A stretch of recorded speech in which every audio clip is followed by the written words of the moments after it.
Ito ang magandang balita tungkol kay Jesucristong anak ng Diyos. Kagalang-galang na Teopilo, marami na pong nagsikap na sumulat tungkol sa mga bagay na naganap sa gitna namin. Ang kanilang sinulat ay ayon sa itinuro sa amin ng mga tao na buhat pa sa pasimula ay nakasaksi nito at nangaral ng magandang balita.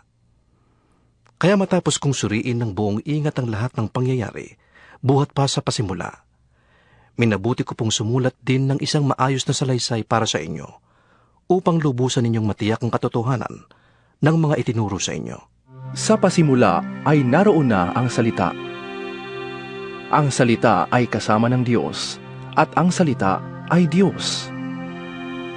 Kasama na siya ng Diyos sa simula pa. Nilikha ang lahat ng bagay sa pamamagitan niya at walang anumang nalikha nang hindi sa pamamagitan niya. Mula sa kaniya ang buhay, at ang buhay ay siyang ilaw ng sangkatauhan. Nagliliwanag sa kadiliman ang ilaw, at hindi ito nagapi kailanman ng kadiliman. Sinugo ng Diyos ang isang taong nagngangalang Juan. Pumarito siya upang magpatotoo tungkol sa ilaw at nang sa gayon, manalig sa ilaw ang lahat dahil sa patotoo niya. Hindi siya ang ilaw, kundi naparito siya upang magpatotoo tungkol sa ilaw. Ang tunay na ilaw na tumatanglaw sa lahat ng tao ay dumarating sa sanlibutan. Nasa sanlibutan ang salita. Nilikha ang sanlibutan sa pamamagitan niya, ngunit hindi siya nakilala ng sanlibutan. Pumunta siya sa kaniyang bayan, ngunit hindi siya tinanggap ng kaniyang mga kababayan. Subalit, ang lahat ng tumanggap at nanalig sa kaniya ay binigyan niya ng karapatang maging mga anak ng Diyos. Sila nga ay naging mga anak ng Diyos, hindi dahil sa isinilang sila ayon sa kalikasan, sa kagustuhan o kagagawan ng tao. Ang pagiging anak nila ay buhat sa Diyos. Ang salita ay naging tao, puspos ng biyaya at katotohanan, at nanirahan sa piling namin. Nakita namin ang kaniyang kaluwalhatiang tunay na kaniya bilang kaisa-isang anak ng Ama. Nagpatotoo si Juan tungkol sa kaniya ng kaniyang isigaw, Siya ang tinutukoy ko ng aking sabihin. Ang darating na kasunod ko'y higit kaysa sa akin, sapagkat siya ay naroon na, bago pa man ako ay pinanganak.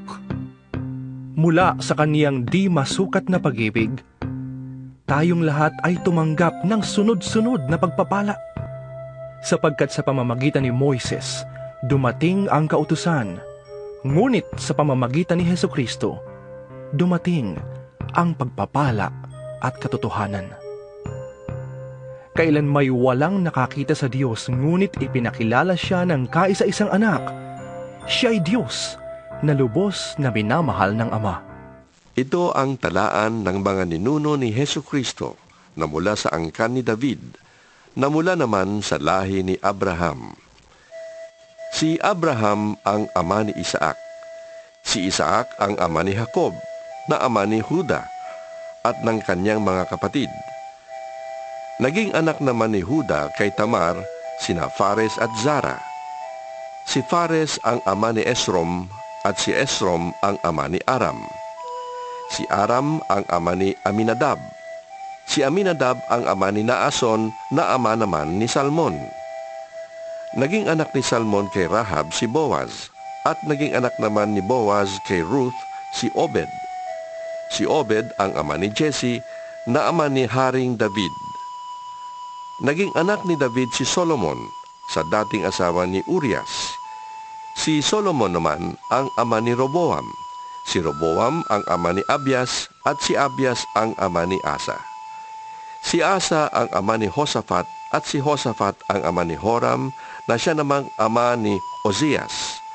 Si Ozias ang ama ni Jotam, na ama ni Akaz, at si Akaz naman ang ama ni Ezekias. Si Ezekias ang ama ni Manases at si Manases ang ama ni Amos na ama naman ni Hosias. Si Hosias ang ama ni Jeconias at ng mga kapatid nito. Nang panahong iyon, dinalang bihag sa Babylonia ang mga taga-Huda. Pagkatapos na sila'y daling bihag sa Babylonia, naging anak ni Jeconias si Salatiel na ama ni Zorobabel. Si Zorobabel ang ama ni Abiud na ama ni Eliakim, at si Eliakim naman ang ama ni Azor. Si Azor ang ama ni Sadok na ama ni Akim, at si Akim naman ang ama ni Eliud. Si Eliud ang ama ni Eleazar, si Eleazar ang ama ni Matan na ama ni Jacob. Si Jacob ang ama ni Jose na naging asawa ni Maria. Si Maria naman ang ina ni Jesus na tinatawag na Kristo. Sa makatwid, may 14 na salinlahi mula kay Abraham hanggang kay David. 14 mula kay David hanggang sa pagkabihag ng mga taga-Huda sa Babylonia at 14 din mula sa pagkabihag nila sa Babylonia hanggang kay Kristo. Sa palagay ng mga tao, siya'y anak ni Jose na anak ni Eli, na anak ni Matat. Si Matat ay anak ni Levi, na anak ni Melki. At si Melki naman ay anak ni Hana, na anak ni Jose. Si Jose naman ay anak ni Matatias, na anak ni Amos. Si Amos ay anak ni Nahum, na anak ni Esli. Si Esli naman ay anak ni Nagay, na anak ni Maat, na anak ni Matatias. Si Matatias ay anak ni Semei, na anak ni Hosek. Si Hosek ay anak ni Hoda, na anak ni Hoanan. Si Hoanan naman ay anak ni Resa, na anak ni Zorobabel. Si Zorobabel ay anak ni Salatiel, na anak naman ni Neri. Si Neri ay anak ni Melki, na anak ni Adi. Si Adi ay anak ni Kosam, na anak ni Elmadam, na anak ni Er. Si Er naman ay anak ni Josue, na anak ni Eliezer. Si Eliezer ay anak ni Horim, na anak ni Matat. Si Matat ay anak ni Levi, na anak ni Simeon, na anak ni Huda. Si Huda naman ay anak ni Jose. Si Jose ay anak ni Honam, na anak ni Eliakim, na anak ni Melea. Si Melea ay anak ni Mainan, na anak ni Matata. Si Matata ay anak ni Natan, na anak ni David. Si David ay anak ni Jesse, na anak ni Obed. Si Obed naman ay anak ni Boaz. Si Boaz ay anak ni Salmon, na anak ni Naason. Si Naason ay anak ni Aminadab, na anak ni Admin. Si Admin ay anak naman ni Arni, na anak ni Esrom. Si Esrom naman ay anak ni Fares. Si Fares ay anak ni Huda, na anak ni Jacob. Si Jacob ay anak ni Isaac, na anak naman ni Abraham. Si Abraham ay anak ni Tare, na anak ni Nakor. Si Nakor ay anak ni Serug, na anak ni Ragau, na anak naman ni Peleg. Si Peleg ay anak ni Heber, na anak ni Sala. Si Sala ay anak ni Kainan, na anak ni Arfaksad, na anak naman ni Sem. Si Sem ay anak ni Noe, na anak ni Lamek. Si Lamek ay anak ni Matusalem, na anak naman ni Enok.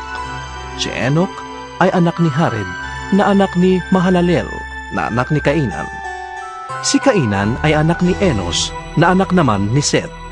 At si Set ay anak ni Adan, na anak ng Diyos.